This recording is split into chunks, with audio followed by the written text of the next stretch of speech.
Good morning, friends. Today we are discussing about our new topic Form 16. Form 16 क्या होता है, कौन issue करता है, किसको इश्यू करता है, आज हम वो डिस्कस करते चलेंगे। और फॉर्म 16 के हमारे कितने पार्ट है, आज हम वो भी इस वीडियो में डिस्कस करते चलेंगे। फॉर्म 16 जो है वो इश्यू करता है एम्प्लॉयर अपने एम्प्लॉय को। 16 जो है वो साल में एक बार इश्यू होता है at the end of the financial year. Form 16 में हमारा रहता है ब्रेकअप ऑफ सैलरी का ब्रेकअप हमारा कैसे कैसे है और कितना टीडीएस हमारा एम्प्लॉयर ने काटा है और काट के जो है वो गवर्नमेंट के खाते में जमा कराया है, उन सब की डिटेल जो भी है हमारी वो फॉर्म 16 में अवेलेबल रहती है।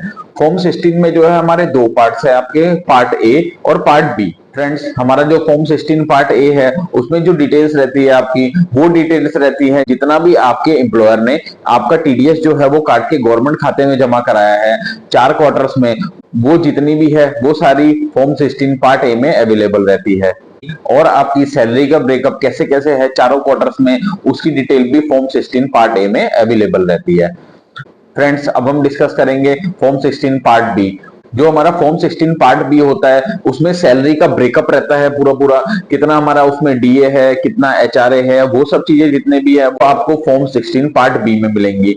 और आपका जितना भी डिडक्शन है उसका ब्रेकअप भी आपको फॉर्म 16 पार्ट बी में मिलेगा। जैसे हमारा एलआईसी में कितना इन्वेस्टमेंट है, हमारा हेल्थ इंश्योरेंस में कितना इन्वेस्टमेंट है, या हमारा 80CCD 80CCD 1B 80CCD 2 में कितना इन्वेस्टमेंट है, वो सारी डिटेल्स भी जो है आपकी वो फॉर्म 16 पार्ट बी में अवेलेबल होगी। फ्रेंड्स, इसमें एक चीज और है फॉर्म 16 के रिगार्डिंग, बहुत से लोगों का ये क्वेश्चन रहता है कि किसी भी कंपनी का जो है एम्प्लॉय को फॉर्म 16 इश्यू करना मैंडेटरी है कि नहीं है। तो मैं इसमें एक चीज ये कहना चाहूंगा कि अगर जो एम्प्लॉय की सैलरी है वो विद इन टैक्स ब्रैकेट्स में है तो इन दैट केस एम्प्लॉय को जो है फॉर्म 16 इश्यू करना मैंडेटरी है।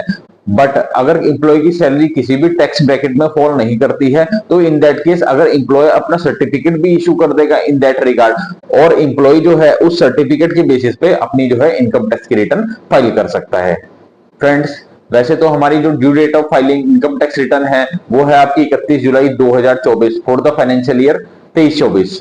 बट मैं आपसे यही रिक्वेस्ट करूंगा कि आप अपनी जो इनकम टैक्स की रिटर्न है वो 15 जून के बाद फाइल करें।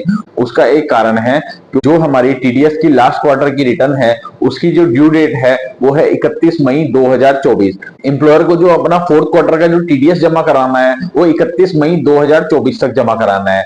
अगर आप अपनी इनकम टैक्स की रिटर्न उससे पहले फाइल कर देंगे, जो टीडीएस का जो डाटा है वो आपके इनकम टैक्स पोर्टल पे पूरा शो नहीं होगा, तो इन दैट केस आपके पास टीडीएस का डाटा जो सही है वो ऑटो पॉपुलेट होके नहीं आ पाएगा। इन दैट केस आपके ऊपर टैक्स की लायबिलिटी भी अराइज हो सकती है। फ्रेंड्स, अगर आपको मेरी वीडियो इंफॉर्मेटिव लगी हो तो मेरे वीडियो को लाइक, शेयर एवं सब्सक्राइब करें। धन्यवाद।